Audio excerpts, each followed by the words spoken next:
While sitting here at 1 a.m. writing this and listening to Taylor Swift, I can't shake the thought of why. History doesn't care about losers. If you were to ask an American about Sputnik's legacy, chances are they wouldn't be able to give you an answer. Hell, they wouldn't even know what a Sputnik is. Of course, that's largely just American ignorance with a hint of Cold War education. Now, if you were to ask of Apollo 11, I really doubt many of the states would even hesitate in providing an answer. If not Apollo, they'll at least know of the first man to walk on the moon, Neil Armstrong. Even if you were to conquer all of Europe, in a surge of glory the French would never see again, that singular loss would have banished you to Elba. If that sounds familiar, Napoleon met that fate after being forced to abdicate his throne. Of course, history tells us he had one last fight within him.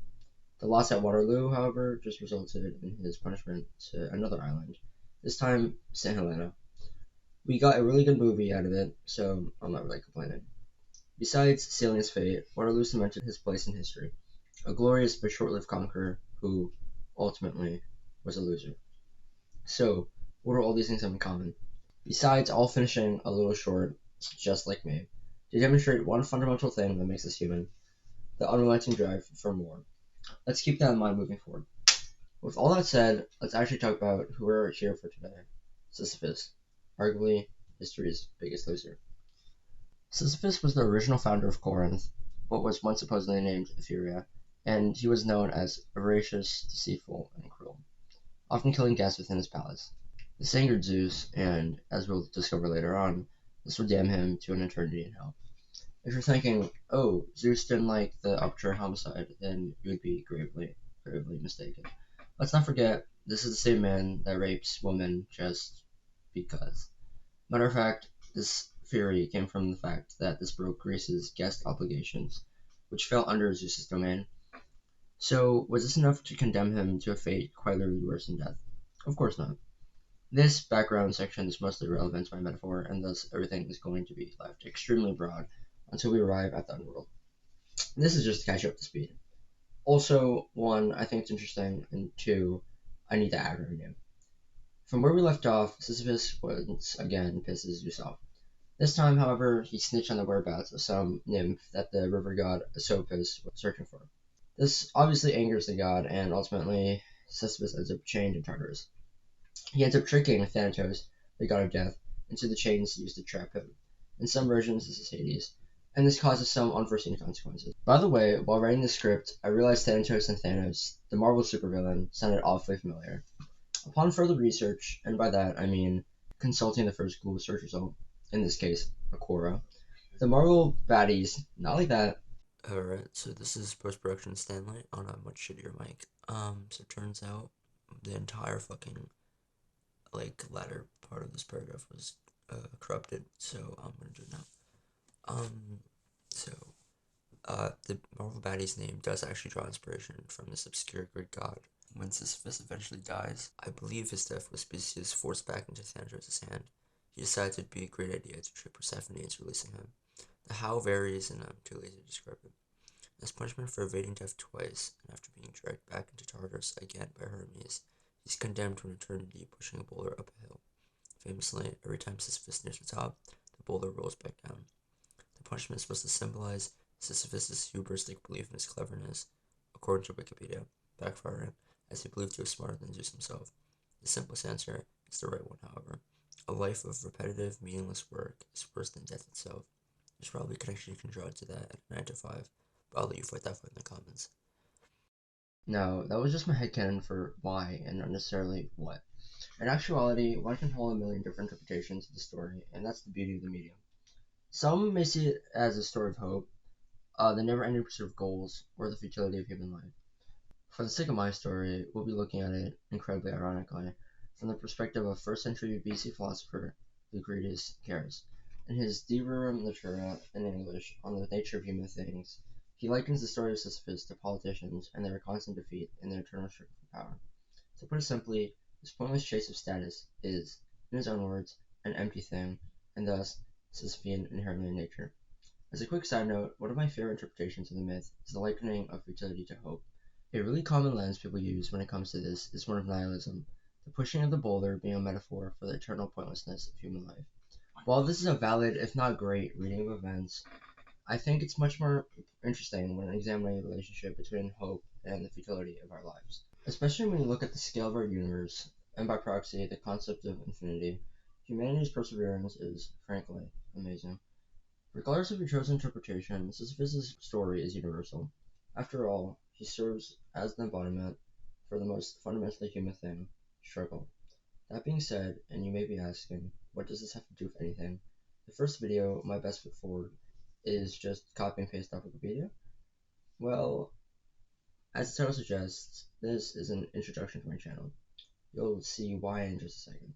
Before that, let me just state for the record that whilst everything so far has been a Wikipedia page, overly condensed, everything from this point on is my personal insight and my story.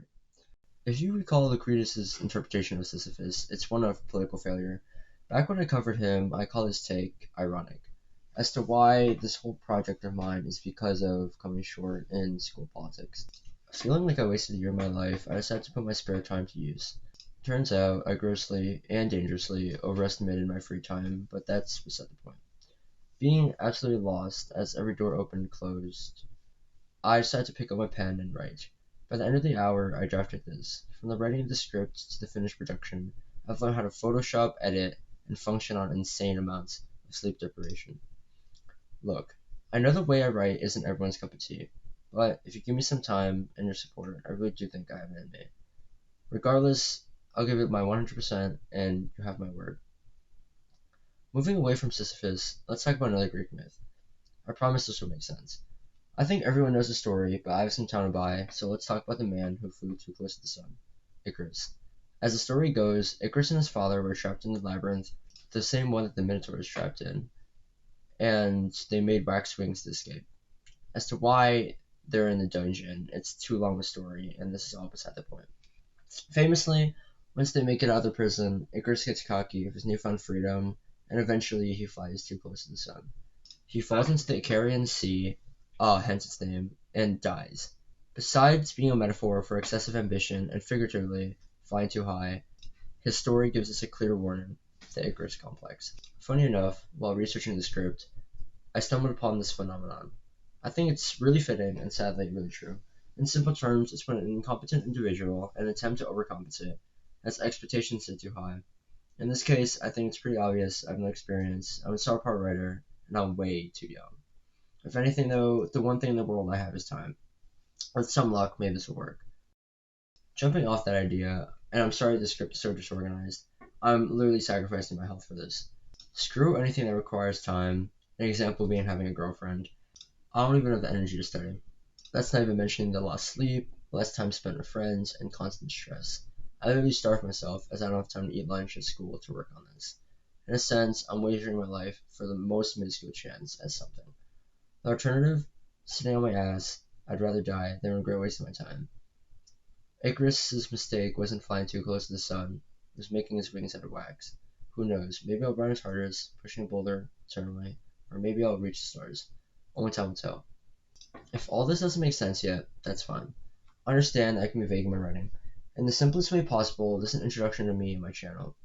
I thought relating my story to Sisyphus would be an interesting way to frame my thought process.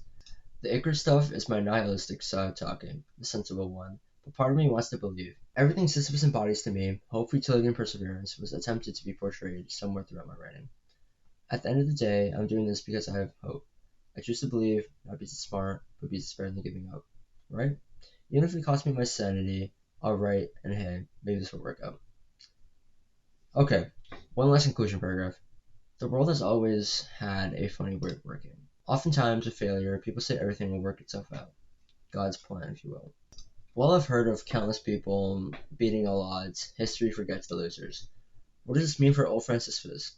In Greek mythology and in popular media, Sisyphus has been largely forgotten. In fact, I can bet most people only know the name from the video game Hades.